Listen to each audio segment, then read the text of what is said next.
Magulo ito. Humph, hinabol kita kanina na parang aso. This time, dalawa na lang ang katulong mo. Si Elder Chin ay mukhang hindi maganda.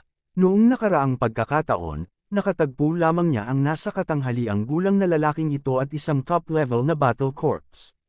Bagamat may dalawa pang tao ngayon, kasama niya si Yezuan bilang isang katulong, kaya hindi siya natakot. Elder Chin, ibigay mo ang bangkay ng quasi-heavenly beast at may iwan kita ng isang kumpletong bangkay. Tumingin ang nasa katanghaliang lalaki kay Elder Chin at sinabi, ang bangkay ng quasi-heavenly beast ay hindi ang bangkay ng Demon Bull, ngunit ang iba pang bangkay na pinaglaban ni Elder Chin at ng santo sa teritoryo ng Corpse King Palace.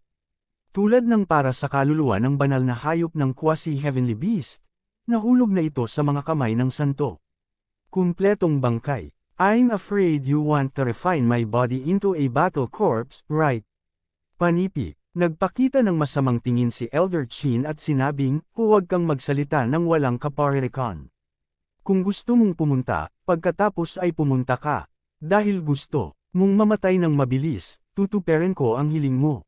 Ang nasa katanghaliang gulang na lalaki ay nagpakawala ng mahinang dagandong habang sinusundan niya si Elder Chin gamit ang kanyang bangkay na panglaban sa pinakamataas na grado.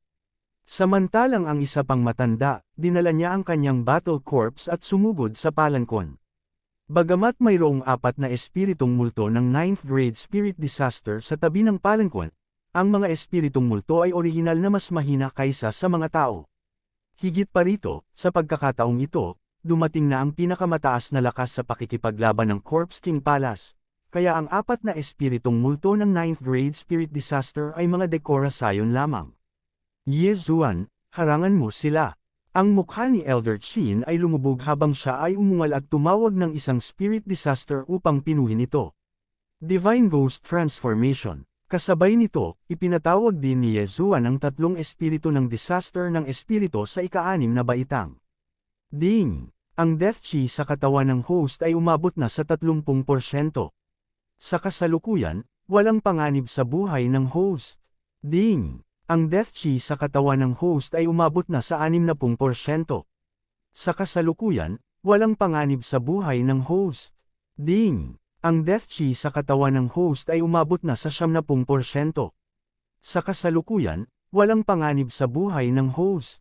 Matapos mapino ang 3 spirit disasters, ang death chi ay pumasok sa katawan ni Yezuan, na naging sanhi ng pagtaas ng aura ni Yezuan. Don't forget about me. This time, I'll use you guys to break through. Tiningnan ni Yezuan ang matandang lalaki at ang pinakamataas na antas na battle corpse. Ang mga itim na pattern sa kanyang mukha ay biglang nagbago at naging dark gold color. Mata ng kaluwalhatian. Nang kumalat ang aura na ito, ginulat nito ang 2 eksperto mula sa Corpse King Palace. Mamamatay ang mga humaharang sa akin. Ang matanda na nakasuot ng kulay abo ay umungal at sinuntok si Yezuan. Ang kanyang true chi ay agad na nabuo sa isang puting buto na braso at bumasag patungo kay Yezuan. Pseudo-divine ability. Nagtaas ng kilay si Yezuan. Ang martial art na ginamit ng matanda ay malamang na nasa parehong antas ng Divine Ghost Fist. Bagamat wala ito sa antas ng isang banal na kakayahang, ito ay malapit na. Kahit alam ko din. Divine Ghost Fist. Inipon ni Yezuan ang death chi sa kanyang kanang kamay at itinapon ito. Isang maitim na gintong anino ng kamao ang sumabog at bumangga sa payat na braso ng kalaban. Boom! Kabanata 1064. Nagulat ang matanda na nakasuot ng kulay abo. Pagkatapos ng lahat, si Yezuan ay nasa 6th grade spirit disaster lamang. Hindi makapaniwalang napigilan niya ang suntok niya. Bagaman hindi ko alam kung saan ka nanggaling, naglakas loob kang hamarang sa dinadaanan ko. Mamatay. Nagpakawala ng isa pang suntok ang nakakulay-kulay na matanda. Ang isa pang payat na braso ay nabasag patungo kay Yezuan. Ghost God Feast. Ginamit ni Yezuan ang natitirang death aura sa pag-counterattack. Boom! Isa pang alon ng hangin ang hamampas sa lugar. Gayunpaman, kinokontrol pa rin ng Elder ang isang top-grade na bangkay ng labanan. Ipatawag ang Golden War God. Hindi na naglakas loob si Yezuan. Mabilis niyang isiniwalat ang kanyang trump card. Pagkatapos ng Golden Armor War God ay lumitaw, siya ay naglaslas sa bangkay ng labanan. Walang hangganang espada ng Overlord. Boom! Kotsa! Nabasag ang mga buto ng bangkay ng top grade na labanan sa maraming lugar. Gayunpaman, hindi ito nakaapekto sa paggalaw nito. Sa sandaling ito, nagbago ang ekspresyon ni Yezuan. Mabilis siyang sumugod patungo sa pinakamataas na klase ng bangkay ng labanan sa pagtatangkang pigilan ito. Kamay na nakahuli ng dragon. Isang malaking gininto ang kamay ang biglang lumitaw at sinunggaban ang top grade na bangkay ng labanan. Ang gininto ang tunay na enerhiya ay nagsimulang sunugin ang laman ng bangkay, na gumawa ng mga sizzling sound. Superpower. Nagbago ang ekspresyon ng lahat. Kahit si Elder Qin ay hindi inaasahan na may alam si Yezuan ng isang superpower. Paalisin muna kita. Pino ni Yezuan ang isa pang 3 Ghost Spirit at ibinato ang Ghost God's Feast sa pinakamataas na antas ng bangkay ng labanan na nakunan. Huff! Huff! Umuungol ang hangin. Ang maitim na gininto ang kamao ay bumasag sa himpapawid at dumapo sa top-grade battle corps. Bagamat napakatigas ng katawan ng bangkay ng labanang nasa top grade, hindi nito kayang tiisin ang buong lakas na suntok ni Yezuan. Pagkatapos ng lahat, ang gininto ang tunay na enerhiya ni Yezuan ay naghalo sa suntok. Sumabog ang pangitaas na katawan ng bangkay ng pangitaas na klase. Dugo at laman ang tumalsik kung saan-saan. Brat, how dare you destroy my battle corps? Die! Nagalit ang matanda na nakasuot ng kulay abo. Gusto niyang samantalahin ang pagkakataong ito para patayin si Yezuan sa isang welga. Gayunpaman, ang Ghost God Fist ni Yezuan ay maaaring gamitin ng walang limitasyon. Bang! Ang isa pang shockwave ay sweep out. Wala pang 2 segundo pagkatapos magsimula ang labanan, nawala sa Corpse King Palace ang isa sa kanilang mga high-grade ghost corpses. Ang orihinal na 4 laban sa 2 ay naging 3 laban sa 2. Matanda, tingnan natin kung magagamit mo pa. Pino ni Yezuan ang 3 Ghost Spirit. Muling natipon ang Death Aura at isinabog ito sa matanda na may kulay abong damit. Hindi maganda. Nagdilim ang ekspresyon ng matanda na may kulay abong damit. Mabilis siyang naglabas ng bagong bangkay ng labanan para harangin sa harap niya. Bagamat ang bagong bangkay ng labanan na ito ay mas mahina kaysa sa isang nangungunang bangkay ng labanan, ang depensa nito ay mas malakas kaysa sa isang bangkay ng labanan sa pinakamataas na antas. Sa sandaling ito, ginagamit niya ang bangkay ng labanan. Boom! Dama po ang kamao ng Ghost God sa katawan ng warrior ng Mitchield, agad itong nabasag. Pagkatapos, ang matanda na nakasuot ng kulay abo ay napailing din ng aftershock ng Ghost God's Fist. Matapos ang pagluwa ng isang bibig ng dugo, siya ay pinalipad. Kay Yezuan, kamay na nakahuli ng dragon. Ang true chi ni Yezuan ay naubos sa isang iglap. At the same time, na-overdraw niya ang life force niya. Muling lumitaw ang gininto ang kamay na nanghuhuli ng dragon at kinurot ang matanda na nakasuot ng kulay abo. Kung si Yezuan ay may sapat na true chi, hindi na niya kailangang lampasan ang kanyang life force para magamit ang dragon catching hand. Gayunpaman, isang beses lang niya itong ginamit. Kaya naman, na-overdraw niya ang kanyang puwersa sa buhay. Gayunpaman, hanggat kaya niyang patayin ang matanda na nakasuot ng kulay abo na damit, hindi niya inisip ang pag-overdraw ng kanyang puwersa sa buhay. Nahuli ng gininto ang kamay na nanghuhuli ng dragon, ang matanda na nakasuot ng kulay abo ay hindi makawala. Nakatingin lang siya habang muling ginamit ni Yezuan ang Ghost God Transformation. Matanda, sa tingin mo hindi kita mapapatay sa pagkakataong ito. Galit na umungol si Yezuan. Isa pang Dark Golden Ghost God's Fist ang inilunsad. Sa pagkakataong ito, ang matanda na nakasuot ng kulay abo ay pinigilan ng dragon catching hand. Hindi niya matawag ang bangkay ng labanan para harangin ang pag-atake. Boom! Dama po ang Ghost God's Fist sa naka-gray na nakasuot na Elder at tumagos sa itaas na bahagi ng katawan nito. Maging ang bangkay ng labanan na may kamangha-manghang depensa ay agad na pinatay. Walang paraan na ang matanda na nakasuot ng kulay abo ay buhay pa. Pagkatapos niyang mamatay, mabilis na sumugod si Yezuan at kinuha ang interspatial ring. Sayang lang at wala masyadong laman sa loob. Damn it! Hindi ako makalusot. Napabuntong hininga si Yezuan. Tiningnan niya ang isa pang nasa katanghaliang gulang na lalaki na may disguised na layuning pumatay. Sa loob lamang ng ilang segundo, napatay ni Yezuan ang dalawa sa mga nangungunang mandirigma ng Corpse King Palace. Ang lakas na ito ay sapat na upang takutin si Elder Qin at ang nasa katanghaliang gulang na lalaki. Paano siya naging malakas? Parehong kaisipan ang sumagi sa kanilang isipan. Binugbog lamang ni Elder Qin ang nasa katanghaliang gulang na lalaki at ang kanyang bangkay sa labanan hanggang sa isang pulpol, ngunit nagawang patayin ni Yezuan sa loob lamang ng ilang segundo. Hindi maganda. Takbo. Nang makita ng nasa katanghaliang gulang na lalaki si Yezuan na sumusugod sa kanya, agad siyang tumalikod at tumakas. Huli na para umalis ngayon. Mabilis siyang hinabol ni Elder Qin at patuloy na umatake para pigilan siya sa pag-alis. Kasabay nito, sumugod din si Yezuan. Kunin muna ang pinuno. Hanggat napatay ang nasa katanghaliang gulang na lalaki, ang natitirang bangkay ng labanan sa pinakamataas na antas ay hindi magiging banta. Kamay na nakahuli ng dragon. Ghost God's Feast.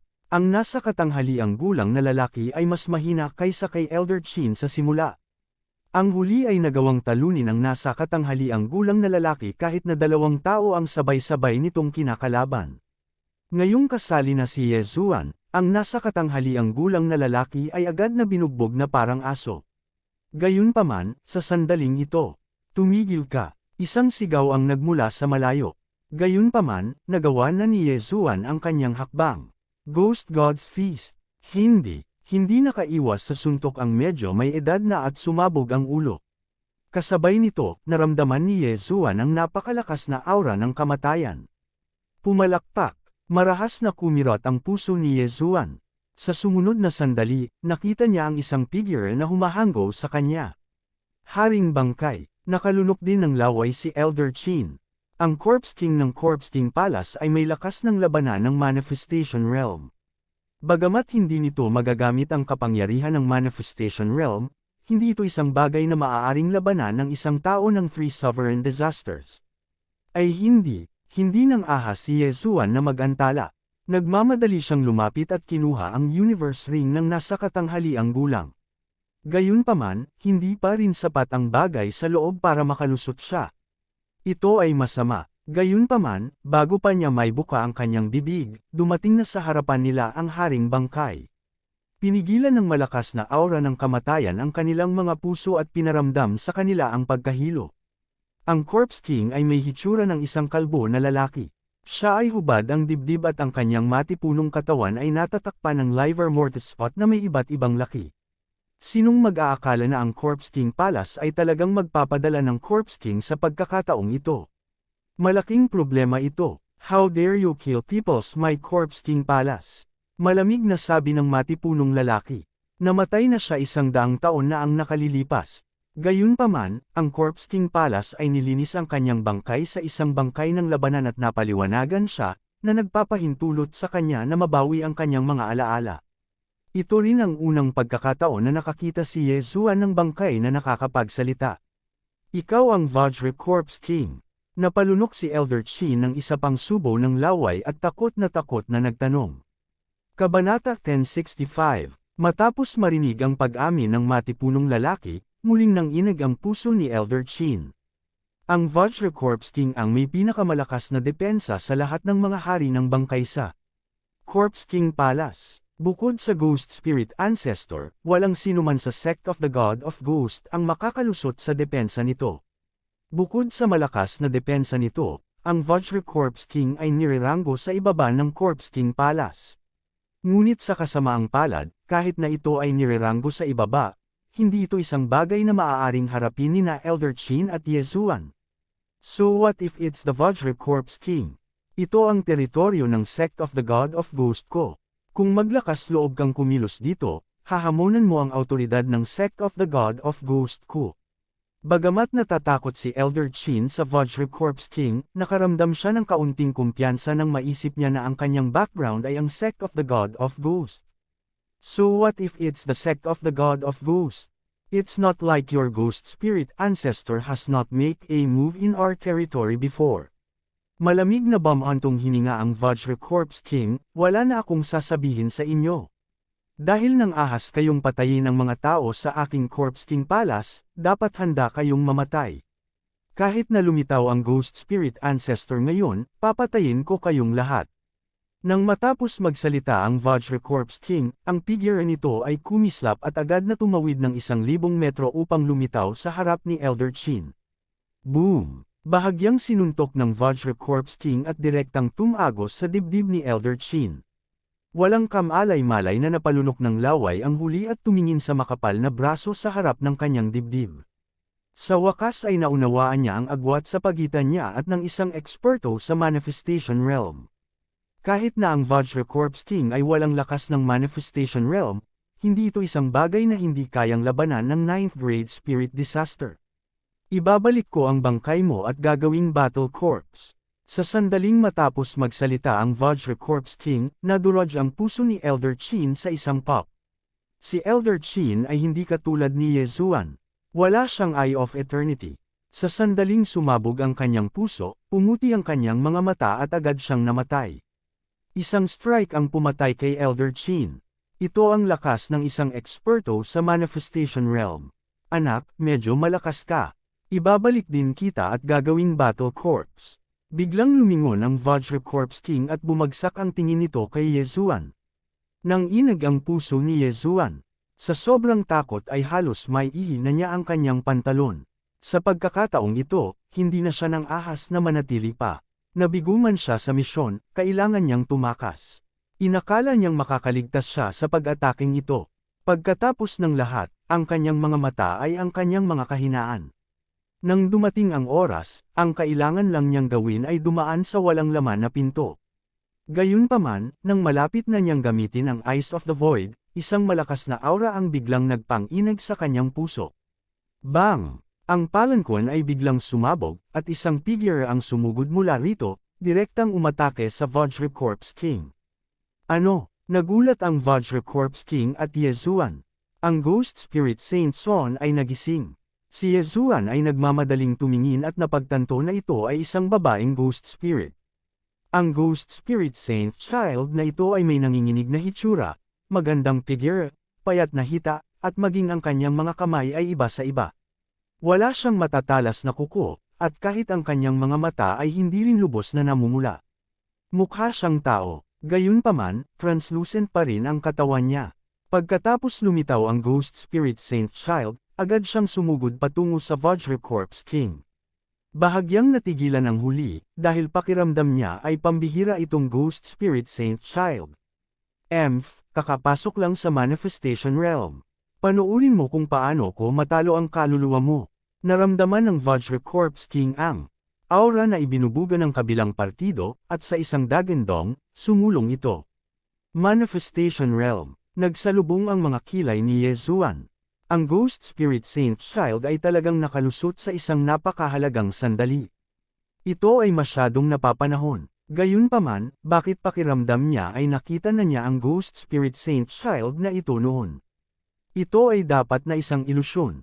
Umiling si Yezuan. Sa kanyang Netherworld 10,000 Ghost Banner, mayroong 10,000 Ghost Spirit, at ito ay tumutukoy lamang sa mga nasa itaas ng 6th grade Spirit Disaster. Para sa mga mas mababa sa 6th grade Spirit Disaster, ang unit ay kalkulado sa daan-daang libo.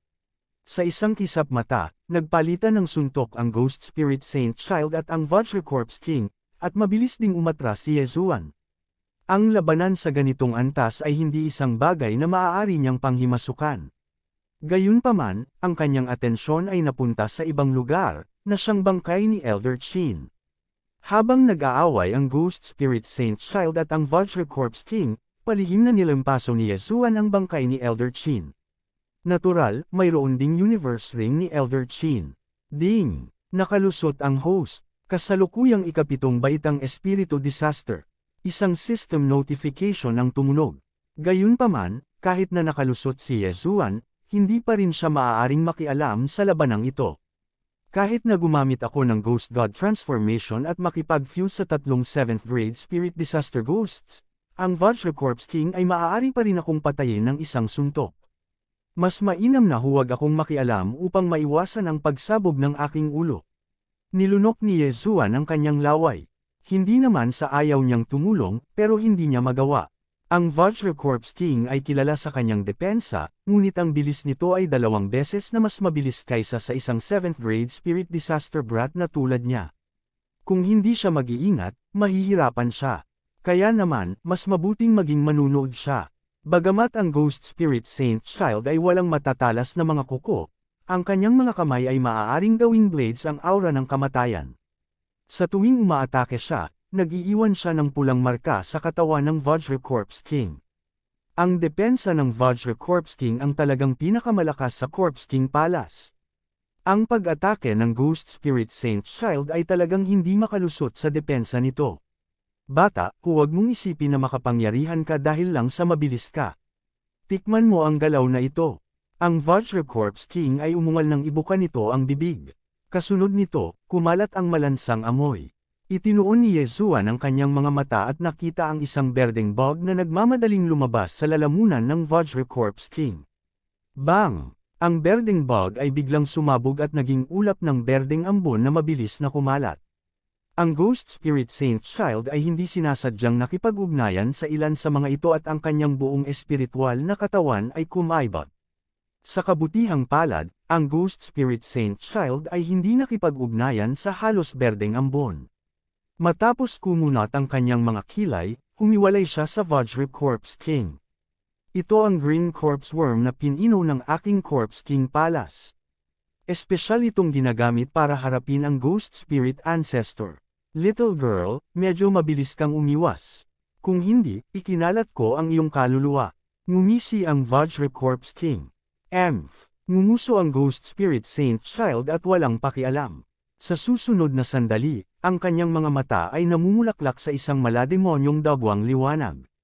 Ang madugong liwanag ay namuo sa isang linya at lumiwanag sa balikat ng Vajra Corpse King. Bang! Biglang sumabog ang balikat ng Vajra Corpse King. Napilitan ang Vajra Corpse King na umatras ng 2 hakbang, ngunit sa kabutihang palad, kamangha-mangha ang kanyang defensive power at hindi siya nasugatan. Anong klaseng galaw ito? Nagulat ang Vajra Corpse King. Ang Corpse King Palace at ang Ghost God Sect ay nag-away sa loob ng maraming taon, ngunit ito ang unang pagkakataon na nakita niya ang pagkilos na ito. Hindi siya pinansin ng Ghost Spirit Saint Child at nagpatuloy sa pag-atake. Bang! Bang! Bang! Ang Vajra Corpse King ay napilitang umatras. Bagamat hindi siya nasugatan, sumigaw pa rin sa sakit ang Vajra Corpse King. Sa sandaling ito, mabilis na sumuntok ang Ghost Spirit Saint Child. Isang itim na kamao ang pumutok sa hangin at pinasabog ang Vajra Corpse King. Ghost God Feast. Kabanata 1066. Hahaha, little girl, I have lived for more than 150 years. You think you can kill me? Tumawa sa sakit ang Vajra Corpse King. Ang numero 1 depensa ng Corpse King Palace ay hindi lamang para palabas. Hindi pinansin ng Ghost Spirit Saint ang kanyang pangungutya at nagpatuloy sa pag-atake. Si Yezuan, na nanunood ng labanan mula sa malayo, ay naramdaman din na hindi ito maisip. Ano ang pulang sinag na iyon? Kailan pa nagkaroon ng ganoong galaw ang Ghost Spirit Saint?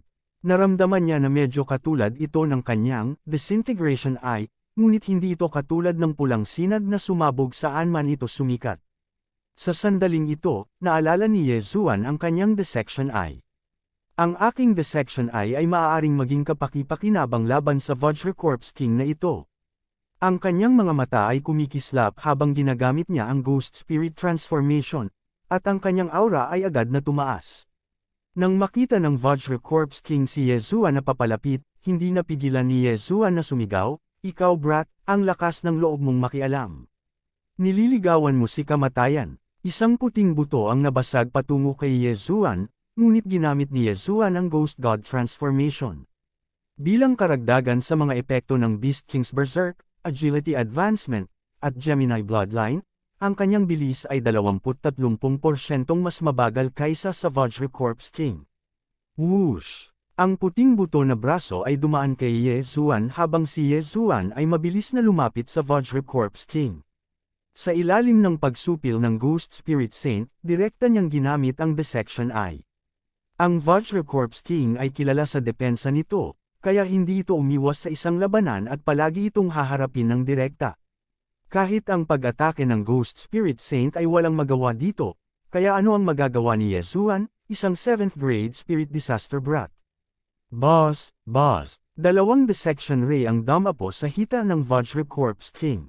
Ang Vajra Corpse King ay sumungot sa panunuya at hindi ito pinansin. Ngunit sa sumunod na sandali, nagbago ang mukha nito. Paano ito posible? Nasira ang Vajra Corpse membrane ko. Nanlaki ang mga mata ng Vajra Corpse King. Kahit konti lang ay napansin pa rin niya. Ang lamad na ito ang naging dahilan kung bakit napakalakas ng depensa nito. Ngayon na ito ay nasira, ang pag-atake ng Ghost Spirit Saint ay maaaring makapinsala dito. May napansin din ang Ghost Spirit Saint. Sa isang pandidilat, muling sumabog ang hita ng Vajra Corpse King. This time, may dugo na. Basta, papatayin kita. Galit na galit ang Vajra Corpse King at itinuon ang lahat ng atensyon nito kay Yezuan. Bagamat ang espiritu ng Espiritu Santo ay nakalusot sa manifestation realm, wala pa rin siyang magawa sa kanya. Gayunpaman, kung makikipagtulungan siya kay Yezuan, magiging mapanganib ang kanyang sitwasyon. Sa makatuwid, papatayin muna niya si Yezuan.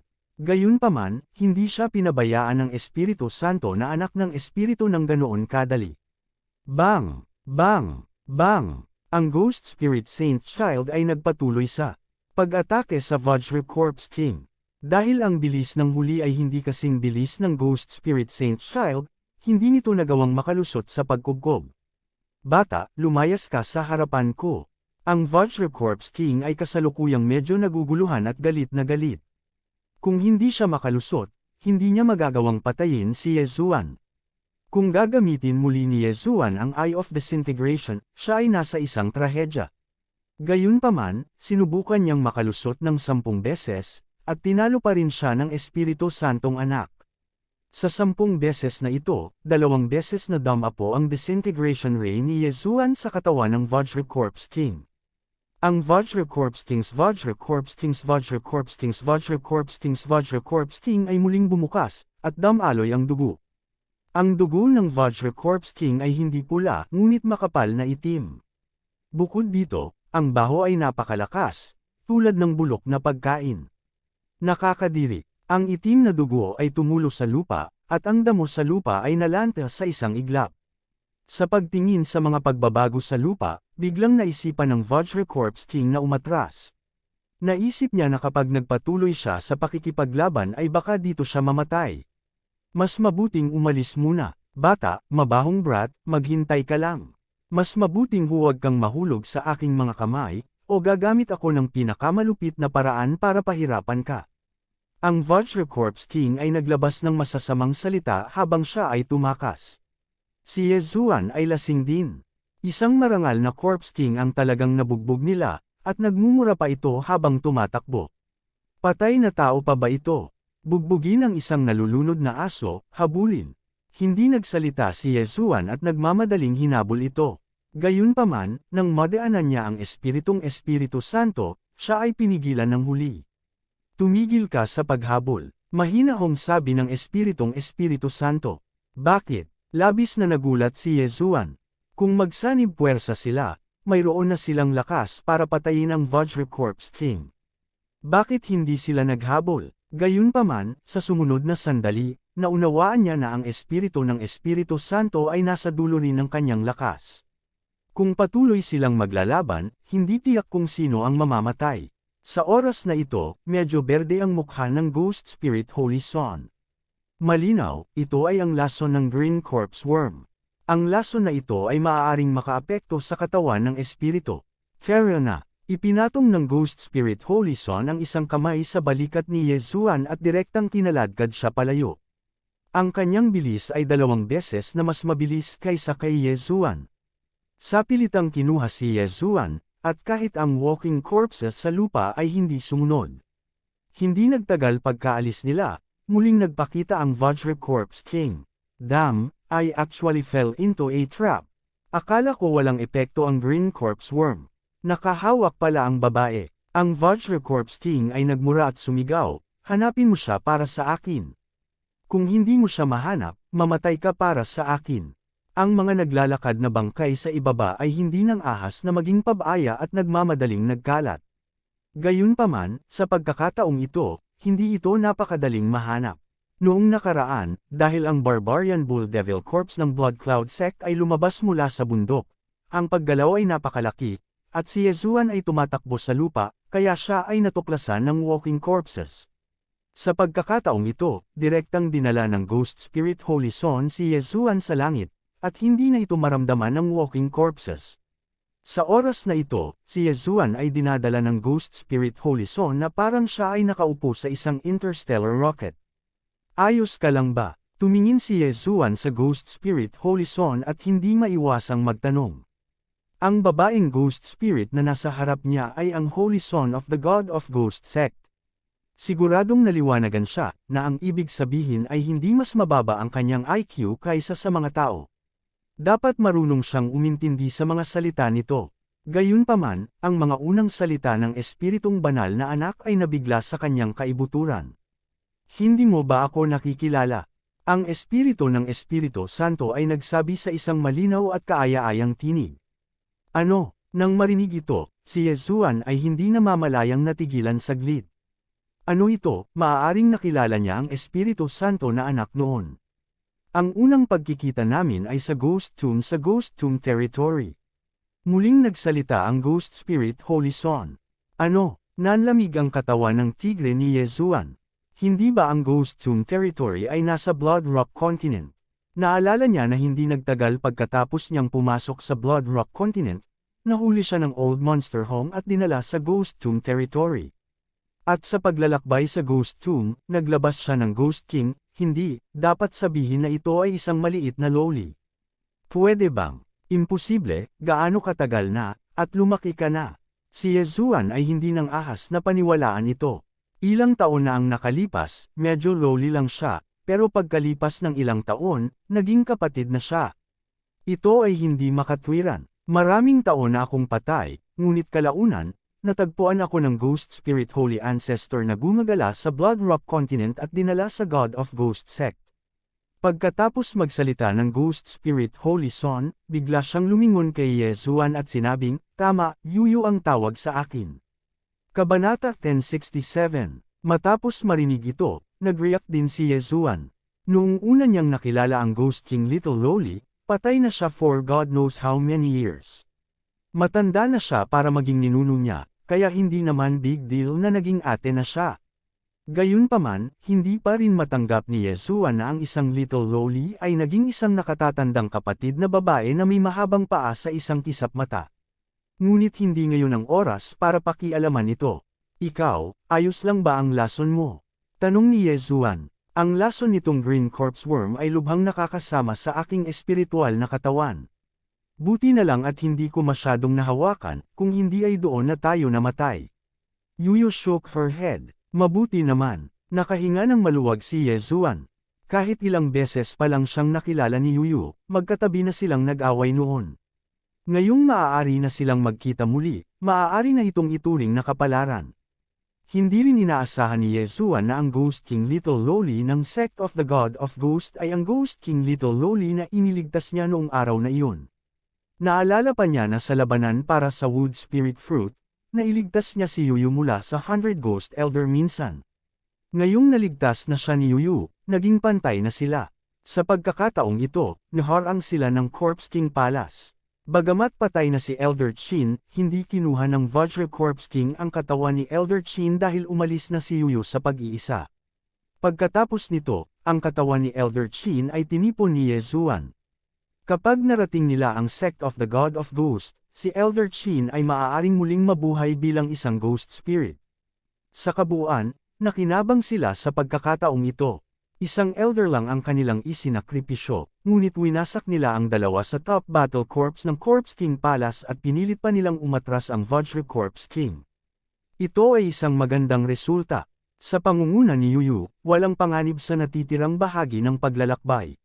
Makalipas ang 3 oras, dinala ni Yuyu si Yezuan pabalik sa Sect of the God of Ghost.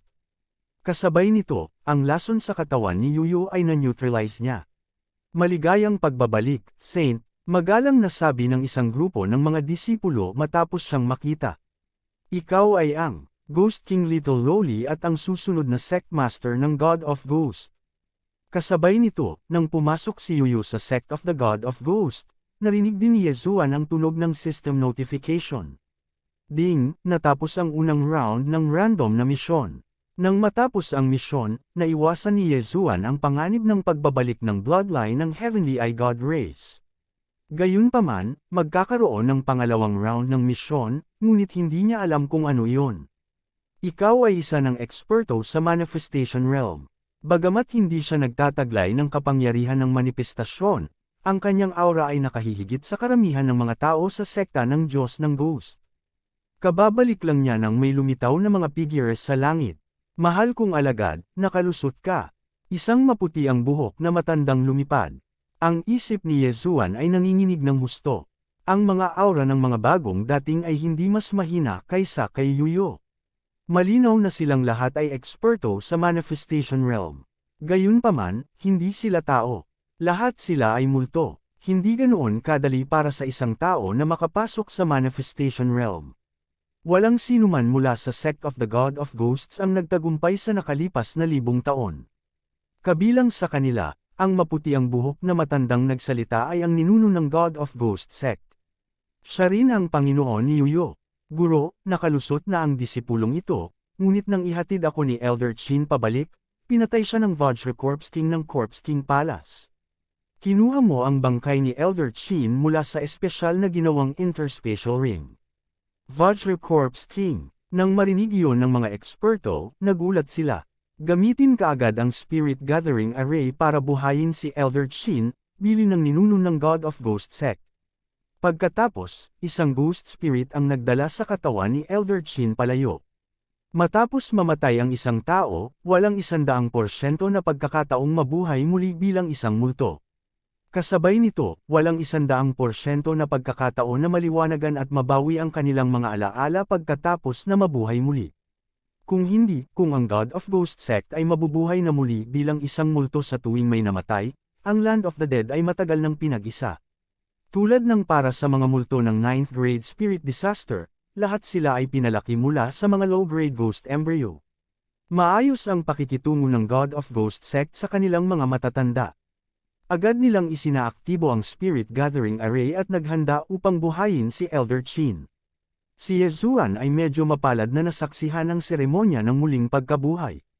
Ngunit sa sandaling ito, ang ninuno ng God of Ghost sect ay biglang tumingin kay Yezuan at nagtanong, "Ikaw, bakit mo siya ibinalik?" "Siya ang dati kong kaibigan, Yezuan. Salamat sa kanya na nagawa naming ibalik ang Vajra Corpse King," mabilis na pagpapakilala ni Yuyo. "Ano, isang 7th grade spirit disaster ang tumulong sa iyo na pilitin ang Vajra Corpse King pabalik?" Naramdaman ng ninuno ng God of Ghost sect na medyo pinalaki ito.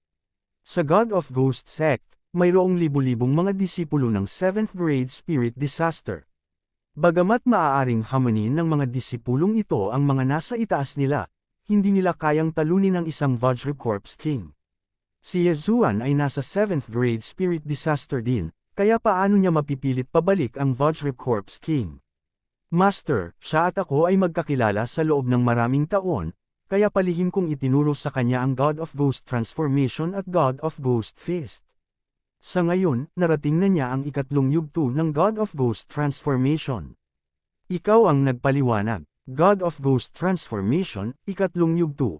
Nang marinig iyon ng mga eksperto, nagulat sila. Ang Diyos ng Ghost Transformation ay isang bagay na tao lamang ang maaaring linangin. Kahit noong nabubuhay pa ang mga ekspertong ito, hindi lahat sila ay umabot sa ikatlong yugto ng God of Ghost Transformation. Sa 1,000 taon ng God of Ghost sect, malamang na wala pang 20 tao ang nakarating sa ikatlong yugto ng God of Ghost Transformation. Nakakagulat ang depensa ng Vajra Corpse King. Pagkatapos kong makalusot, hindi ko na nalampasan ang depensa nito kahit na sa Blood Eyes of Extermination. Gayunpaman, kaya ni Yezuan, kaya nakipagtulungan ako sa kanya para pilitin ang Vajra Corpse King pabalik. Ipinaliwanag mo ng detalyado. Matapos marinig iyon, naramdaman ng mga eksperto sa paligid na hindi ito maisip. Kahit si Yuyu, na nasa Manifestation Realm, ay hindi makalusot sa depensa ng Vajra Corpse King, kaya isang himala lang na nagawa ito ni Yezuan, na nasa 7th grade spirit disaster. Dahil matalik siyang kaibigan ng aking alagad, kakalimutan ko ang pagtuturo sa kanya ng God of Ghost Transformation. Ang ancestor of the God of Ghost sect ay sobrang bukas palad, ngunit walang sinuman ang maghahabol sa bagay na ito kapag nakita nila ito. Pagkatapos ng lahat, si Yezuan ay isang binhi na may malaking potensyal. Kung siya ay aalagaan sa hinaharap, maaaring makalusot siya sa Manifestation Realm. Dapat malaman ng isang tao na ang God of Ghost sect ay hindi kailanman gumawa ng isang human Manifestation Realm expert. Master, may IR report pa ako. Ikaw bigla kang may naalala. Iyon ay ang Green Corpse Worm. Agad niyang ikinwento sa kanya ang pangyayari. Green Corpse Worm. Maaari itong magdulot ng malaking pinsala sa atin ng mga espiritual na katawan. Kaunti lang ang nakuha mo at hindi pa rin naaalis. Kinaikit ng ancestor of the God of Ghost sect ang kanyang mapupulang mga mata at sinabing, naiintindihan ko. Mas bibigyan ko ng pansin ang mga tao mamaya. Kung makatagpo natin ang mga Green Corpse Worm na ito sa hinaharap, mas mabuting hulihin natin ito para mapag-aralan natin ito. Sa sandaling ito, nagsimula na ang seremonya ng muling pagkabuhay. Inilagay ng ilang ninuno ng God of Ghost sect ang bangkay ni Elder Chin sa lupa at bumuo ng Spirit Gathering Array. Ding! Kumpleto na ang pagkopya ng Spirit Gathering Array. Na-notify ang system. Ngayon, karaniwang ginagamit ni Yezuan ang Eye of Revelation para mag-scan. Pagkatapos ng lahat, ang enerhiya ng mata na natupok ng Eye of Revelation ay halos kapareho ng bilis ng pagbawi. Kahit na panatilihing bukas ni Yezuan ang Eye of Revelation buong araw, ayos lang. Kabanata 1068. Wala pang 10 segundo, isang aparisyon ang lumitaw sa katawan ni Elder Chin. Ito ang aparisyon ni Elder Chin, ngunit wala siyang alaala sa kanyang nakaraang buhay. Isa lang siyang killing machine. Dugo. Gusto ko ng dugo. Ang aparisyon ni Elder Chin ay umuungal na parang mabangis na hayop, ngunit hindi siya naglakas loob na gumalaw, o sa halip, hindi siya makagalaw ng may mga ninuno sa paligid. Tinulungan ng Spirit Gathering Formation si Elder Chin na ay condensed ang kanyang aparisyon. Unti-unting lumakas ang kanyang aura, at makalipas ang kalahating minuto, ang kanyang pagpapakita ay umabot sa limitasyon nito. Matagumpay na nakondense ni Elder Chin ang kanyang aparisyon, ngunit ito ang unang hakbang. Ang ikalawang hakbang ay paliwanag. Enlightenment Spell. Ang ilang tao na elder mula sa Sect of the God of Ghosts ay tumalon at gumawa ng ilang hand seal, pagkatapos ay ipinadala sila sa aparisyon ni Elder Chin. Ang rate ng tagumpay ng enlightenment ay hindi 100%, kaya maaaring mabaigo si Elder Chin at maging isang gumagala-gala na multo na may layunin lamang na pumatay. Sa huli, siya ay magiging isang fighting aparisyon. Sa sandaling ito ng seremonya ng muling pagkabuhay, ang mga nakapaligid na tao at mga aparisyon ay hindi nang ahas na gumawa ng ingay. Tahimik silang naghintay. Chin Jiangnan, ako si Chin Jiangnan. Ibinuko ni Elder Chin ang kanyang bibig at sinabi ang kanyang pangalan. Ang ilang elder ng God of Ghost sect ay nagpatuloy sa pagsasagawa ng enlightening mantra at ipinadala ang lahat ng ito sa espiritual na katawan ni Elder Chin. Sinimulan ni Elder Chin na mabawi ang kanyang mga alaala ng kanyang nakaraang buhay unti-unti. Sa pagtingin sa eksenang ito, biglang may naisip si Yezuan. Noong cute pa si Yuyo, naliwanagan na siya. Ibang-iba siya sa mga aparisyon na iyon na marunong lang pumatay. Mayroon siyang sariling kamalayan, at mayroon din siyang blood eyes of destruction na wala sa ibang mga aparisyon. Tila maaaring mayroon kang isang espesyal na konstitusyon. Ito ang unang pagkakataon ni Yezuan na makakita ng mga aparisyon na may mga espesyal na konstitusyon. Sekta ng Diyos ng mga Ghosts. Ako ay nabuhay na mag-uli. Panipi. Sa sandaling ito, si Elder Chin, na nasa Spirit Gathering Formation, ay biglang nakapagsalita ng matatas. Ang enlightenment ay isang tagumpay. Ang mga nakapaligid na tao ay pawang mga elder ng Sect of the God of Ghosts, kaya ang pagkakataong magkaroon ng kaliwanagan ay lubhang nadagdagan. Ang muling pagkabuhay ni Elder Chin ay isang tagumpay. Elder Chin, maganda ang ginawa mo sa pag-escort kay Yuyu sa pagkakataong ito. Malaki ang naiambag mo. Ang Sect of the God of Ghosts Ninuno ay tumango bilang kasiyahan. Salamat, Ninuno. Nagmamadaling nagpahayag ng pasasalamat si Elder Chin. Salamat, Santo, sa pagbabalik ng bangkay ko. Sa pagkakataong ito, lahat ito ay salamat kay Elder Chin. Kung hindi, nasa panganib ako. Habang nagsasalita ka, direkta niyang ibinato sa kanya ang Chen Kun Ring ni Elder Chin. Bagamat hindi pa rin nagagamit ni Elder Chin ang Chen Kun Ring ng isang tao, pinaalalahanan pa rin siya ni Yuyu. Nasira ko na ang dalawang kwasitong Tian Beast na bangkay sa Chen Kun Ring. Oo, tumango si Elder Chin, hindi masyadong nag-iisip tungkol dito. Sa katunayan, ang dalawang bangkay ng quasi-heaven connecting beast ay kinain ni Yezuan. Kung hindi, hindi siya makakalusot sa 7th grade spirit disaster. Ang bangkay ng quasi-heavenly beast ay nagbigay ng maraming karanasan, ngunit pinagsisihan ni Yezuan na wala sa mga bangkay ang may beast soul. Ang isa sa mga kaluluwang hayop ay pinadalisay mo, habang ang isa ay sapilitang pinaalis ng corpse ghost man. Dapat ay pino rin. Kung ang parehong beast souls ay ibinigay kay Yezuan, hindi magiging problema para sa kanya na makapasok sa 8th level spirit difficulty. Ang bagay na ito ay maaaring ituring na natapos na.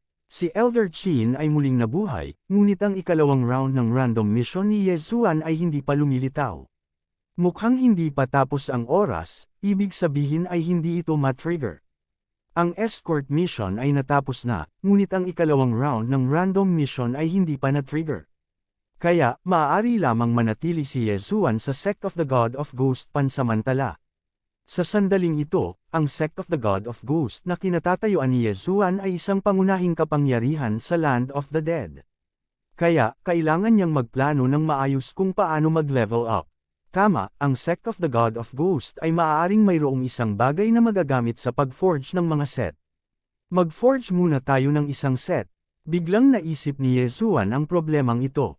Ang mga materyales na kailangan para mag-forge ng bloodline set ay napakabihirang, ngunit may isa pang set na maaaring unahin, na kung saan ay ang Eye of Radiance set. Ang Eye of Radiance set ay nasa ibaba ng Heavenly Eye set, kaya nangangailangan ito ng mas maraming materyales. Kaya, ang sekta ng Diyos ng Ghost ay maaaring magkaroon nito. Sa ngayon, kawawa ako kaya hindi ako makarinig. Sa mga gamit lang ang maaasahan. Ibinaon ni Yezuan ang kanyang kamalayan sa sistema ng palitan. Nakatayo siya sa Sect of the God of Ghost, kaya kailangan niyang makipagpalitan ng mga item mula sa Tao of Ghost. 100 Ghost Battle Armor, dagdagan ang depensa ng spiritual body. Ghost Devouring Pearl. Maaari kang makakuha ng mga benepisyo sa paggamit ng Ghost Fetus upang palakasin ang iyong sarili. Dark Ghost Dagger, isang sandata na ginagamit ng mga multo. Ang lakas ng pag-atake nito ay mas malakas kaysa sa mga pako. Sinaman ito ng tingin ni Yezuan at hindi ito tiningnan ng mabuti. Direkta niyang pinalitan ng ilang gamit at pinaglaruan. Gayunpaman, ang pinakamahalagang bagay ay isang martial art na ginagamit ng mga multo. Hindi, dapat ito ay isang pseudo-theurgy. Hindi ko kayang ipagpalit ang theurgy, pero ayos lang ang pseudo-theurgy. Sa isang pag-iisip, ipinagpalit ni Yezuan ang isang pseudo-theurgy na tinatawag na Ghost Haste. Espesyal itong ginawa para matuto ang mga multo. Susunod, gagamitin niya ang mga item na ito para makipag-deal sa Sect of the God of Ghost. Young Master, nandito na si Ate Ghost. Paalala ni Luo sa kanya.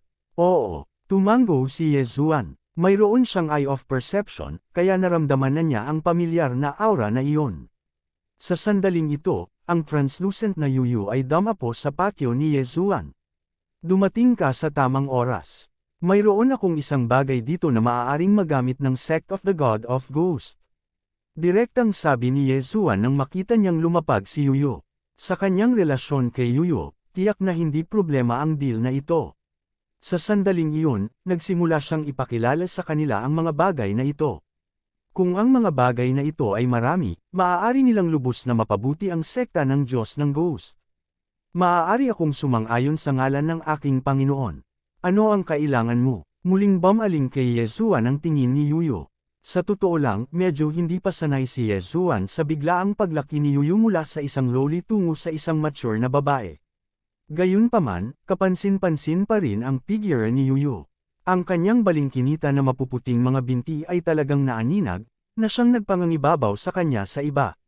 Matapos masulyapan ng iskarlata na mga mata ni Yuyo, naglabas si Yezua ng isang pirasong papel mula sa kanyang interspatial na singsing. I can make 1,000 sets of this. Ito ang mga items na kailangan ko. As for the rest, palitan mo ng treasures or forging materials. Inabot ni Yezuan ang papel. Naglalaman ito ng mga bagay na kailangan para mapeke ang Eye of Glory. Sinulyapan mo ito at sumagot, bagaman bihira ang mga bagay na ito, mayroon pa rin ang Sect of the God of Ghosts. Mayroon ka ba? Nang marinig ito, nagtaas ng kilay si Yezuan. Magandang balita ito para sa kanya. Nang hindi nag-aksaya ng anumang oras, bumili si Nia ng 100 set ng kagamitan mula sa exchange system, pati na rin ang Swift Ghost Steps. Sige, kukunin ko sila para sa iyo. Iniligpit mo ang lahat ng mga bagay at lumipad. Kabanata 1069. Young Master, paano mo nakilala si Kuya Guiling?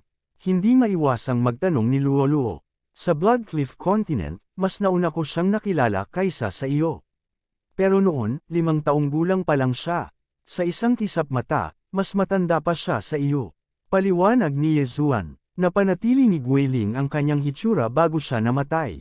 Ang Kuya Guiling na ito ay malamang na lumaki pagkatapos ng paglilinang. Biglang ngumiti si Luoluo, Young Master, baka nagustuhan mo itong Kuya Guiling.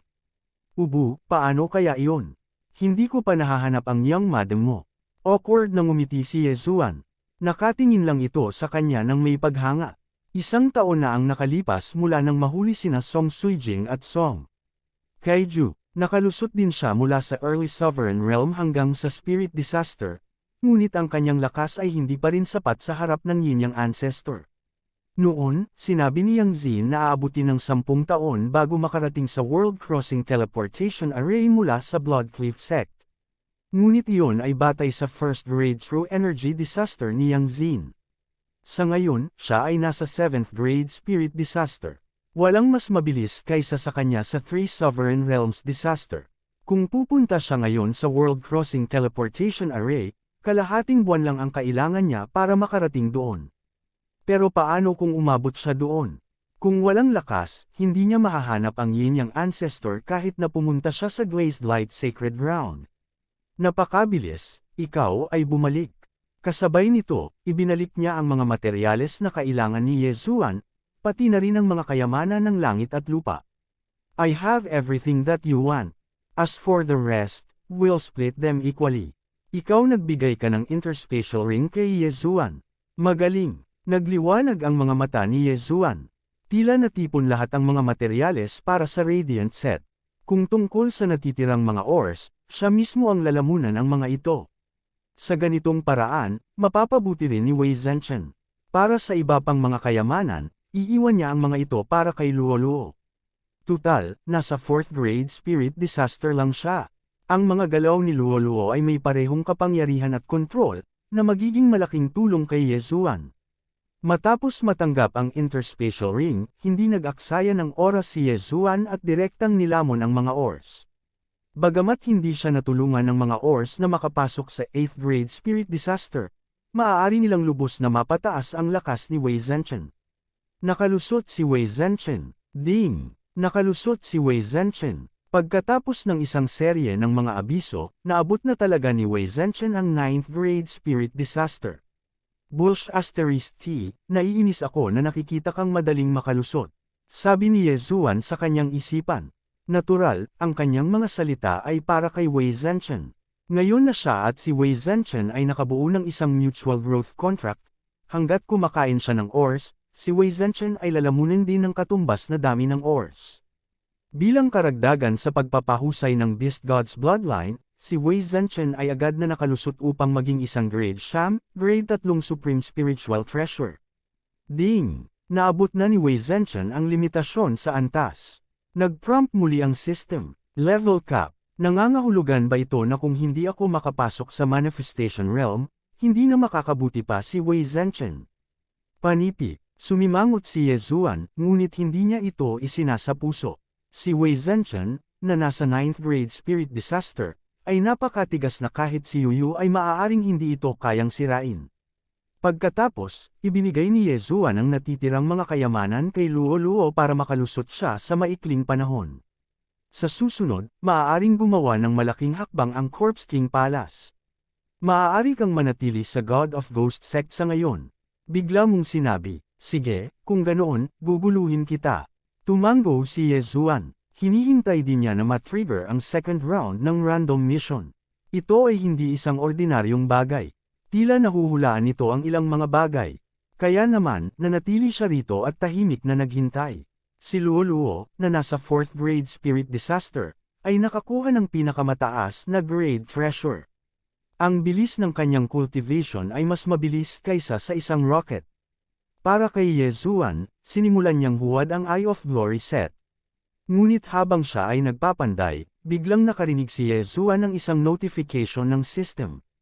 Ano? Kapag pinanday ang Eye of Glory set, mawawala ang kakayahan para ipatawag ang Golden War God. Nagulat si Yezuan. Gayunpaman, ang Eye of Glory set ay talagang mas mahusay kaysa wala. Kaya naman, hindi na siya nagdalawang isip at nagsimulang magpanday. Ding! Tapos na ang Eye of Glory set. Matapos marinig ang abiso, sumulyap si Yezuan at napagtanto na hindi na niya matatawag ang Golden War God. Halika, tingnan ko ang epekto ng Glory set. Naningkit ang mga mata ni Yezuan. Sa sumunod na sandali, ginamit niya ang Eye of Glory. Pagkatapos gamitin ang Eye of Glory, inabisuhan din ng system si Yezuan kung isusuot ang Glory set. Siyempre, pinili niyang isuot ito. Si Yezuan, na may gininto ang buhok at gininto ang mga mata, ay biglang nagsuot ng gintong baluti. Gayunpaman, ito ay mas gwapo kaysa sa dragon patterned golden armor. Ang gintong baluti na ito ay tinawag na Glorious Golden Armor. Maaari nitong mapataas muli ang lakas ng chi ng isang tao. Nawawala ang kakayahan para ipatawag ang Golden War God. Gayunpaman, tumaas ang lakas ng Golden Chi. Nadagdagan din nito ang depensa. Pati ang oras ng pagbabago ay tumaas. Hindi masama ang glory set na ito.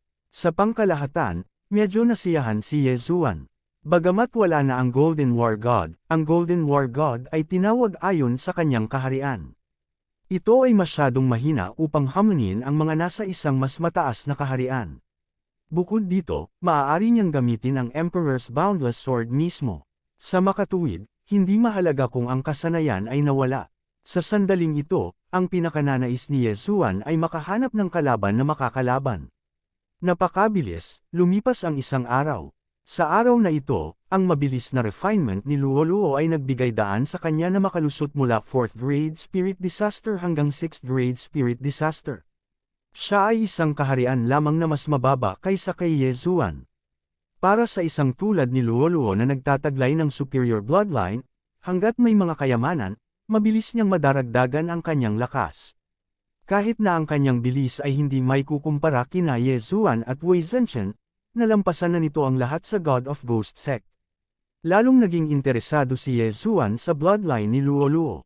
Iniisip niya kung anong antas ng ninuno ni Luo Luo, ang Heavenly Lord Fox. Lumipas ang isa pang araw at nagtagumpay si Luo Luo mula sa 6th grade Spirit Disaster tungo sa 7th grade Spirit Disaster. Kasabay nito, ang Myriad Swords Return to Origin ni Yezuan sa wakas ay na-refresh ang cooldown nito. It's already been 2 days. Bakit hindi pa lumalabas ang second round ng chain mission? Hindi kaya nag-crash ang system? Si Yezuan, na nasa looban, ay labis na nagalit. Kanina pa niya hinihintay ang ikalawang round ng chain mission. Gayunpaman, sino ang nakakaalam na hindi ito matrigger? Sayang ang oras niya. Kalimutan mo na. Dahil hindi pa ito na-trigger, lalabas ako at sasanayin ko ang sarili ko para makalusot ako sa manifestation realm sa lalong madaling panahon. Naisip ni Yezuan sa kanyang puso habang nagpasya siyang umalis sa God of Ghost Sect.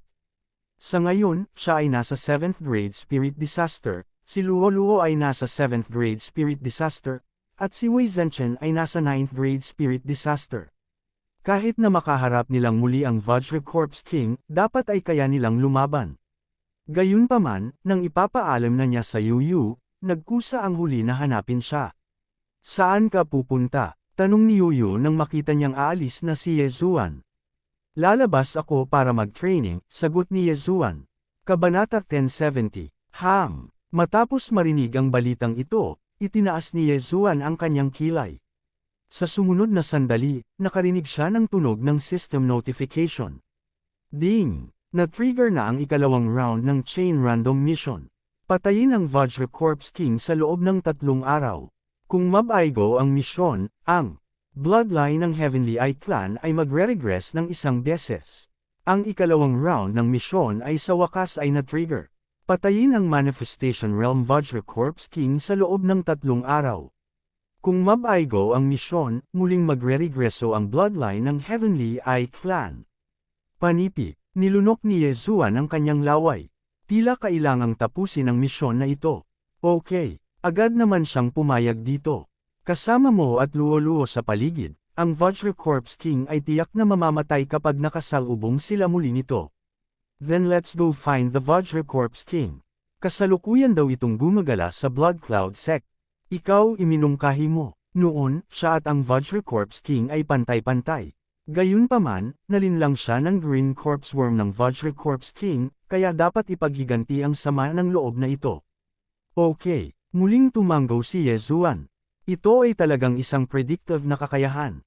Ang Chain Random Mission ay talagang pareho sa dahilan kung bakit ikaw ay dumating upang mahanap siya. What the hell? Gayunpaman, nagkataon, ang Vajra Corpse King ay gumagala pa rin sa Blood Cloud Sect. Ito ay nagligtas sa kanila ng maraming oras. Dahil ang Vajra Corpse King ay malapit sa Blood Cloud Sect, kaya hindi na kailangang magmadali. Fair na, habang nagsasalita si Yezuan, direktang ginamit niya ang Eye of the Void at binuksan ang isang walang laman na pinto. Pagkatapos, pinapasok niya si Luo Luo at Yuyu. Hindi ba ito ang lugar kung saan tayo nag-away noong araw na iyon? Nang dumaan ka sa walang laman na pintuan, natuklasan niya na ito pala talaga ang lugar kung saan nila nilabanan ang Vajra Corpse King. Kailangang malaman ng isa na kahit na sa kanyang bilis, kakailanganin niya ng 2 hanggang 3 oras para magmadaling bumalik. Gayunpaman, ngayon, isang hakbang lang ang ginawa niya. Sister Yuyu, ito ang dahilan kung bakit nakakamangha si Young Master, pagmamalaki ni Luo Luo. Ikaw hindi mo alam ang sasabihin. Gayunpaman, ito ay malinaw na sekreto ni Yezuan, kaya hindi na siya nagtanong pa. Kalahating araw lang ang layo ng lugar na ito mula sa Blood Cloud Sect. Makakarating tayo sa Blood Cloud Sect sa susunod na 3 oras. Habang nagsasalita siya, bigla siyang naglabas ng hugis bungo na token mula sa kanyang Chen Kun Ring at sinulyapan ito. Winire ng Vajra Corpse King ang Black Mountain Territory 1 oras na ang nakalipas at ikinalat ang zombie poison plague doon. Yuyu said with solemn expression. Maliban sa pagpino ng mga bangkay, ang Corpse King Palace ay nagpino din ng mga lason. Sa ganitong paraan, mapapalaki nila ang kanilang husay sa pakikipaglaban. Ang Vajra Corpse King ay naiinis din kay Yezuan, kaya kinuha ang lugar na ito para ilabas ang galit nito. Wala ni isang dahon ng damo ang tumubo sa mga lugar kung saan kumalat ang salot. Bukod dito, ang mga patay ay magiging naglalakad na mga bangkay, papatayin ang lahat ng kanilang nakikita na parang mga multo. There's no time to lose. Alis na tayo agad. Si Yezuan ay naiinip din na patayin ang Vajra Corpse King at maghayganti para sa araw na iyon. Siyempre, ang pinakamahalagang bagay ay upang makumplito ang ikalawang round ng random mission. Makalipas ang 1 oras, dumating si Yezuan at ang 2 pa sa Black Mountain Territory. Gayunpaman, sa sandaling ito, ang Black Mountain Territory ay puno ng mga bangkay. Ang iba ay nakahandusay sa lupa, ang iba naman ay parang mga bangkay na naglalakad. Late na tayo, kinaikit ni Yezuan ang kanyang mga mata at lumingon kay Yuyu.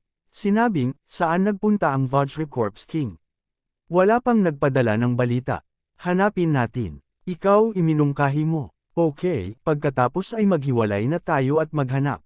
Tumanggo si Yezuan at agad na nahati sa 2. Hinayaan niya ang kanyang doppelganger na sundan si Yuyu at Luo Luo, habang umalis ang kanyang orihinal na katawan upang maghanap. Ang ikalawang round ng random mission ay hindi nakasaad na ang paggamit ng Eyes of the Void ay ipinagbabawal. Sa makatuwid, hanggat natagpuan ng isang panig ang Vajra Corpse King, ang kabilang panig ay maaaring makalusot kaagad sa kawalan at makalampas.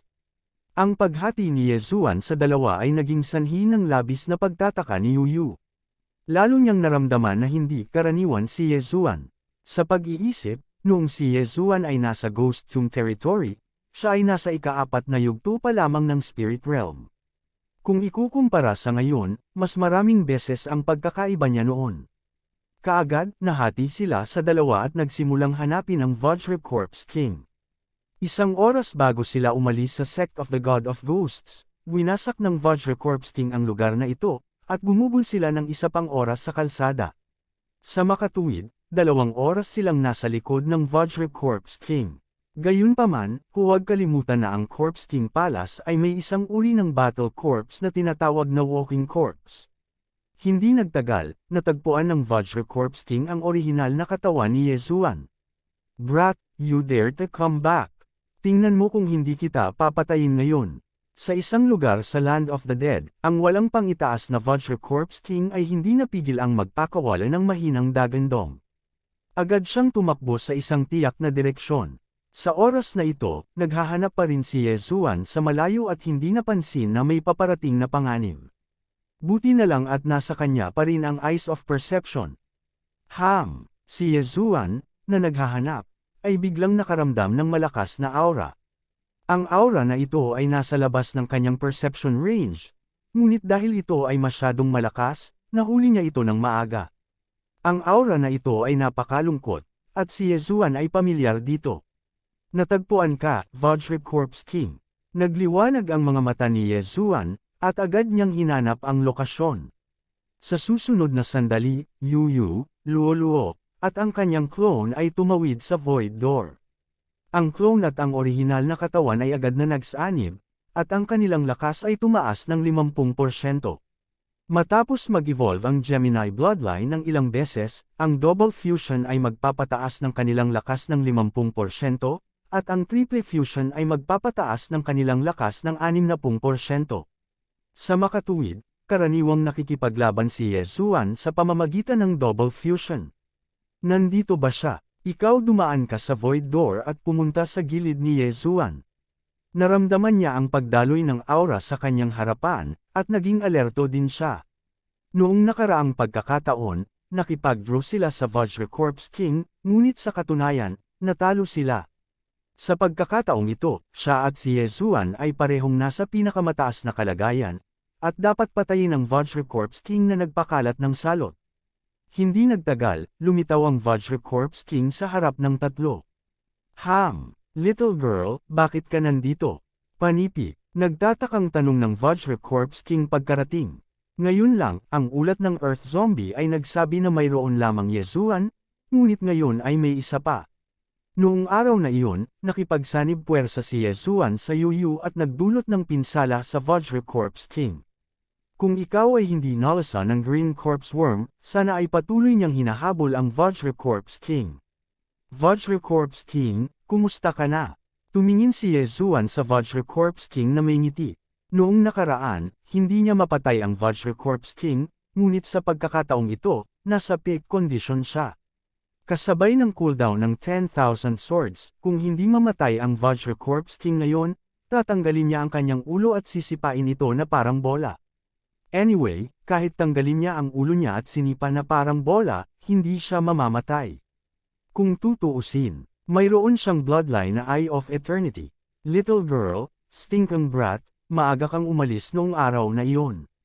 Ngayon, maghihiganti ako para sa araw na iyon." Ang Vajra Corpse King ay umungal sa malalim na boses. Ngayon, siya ay kapareho ni Yezuan. May determinasyon siyang manalo.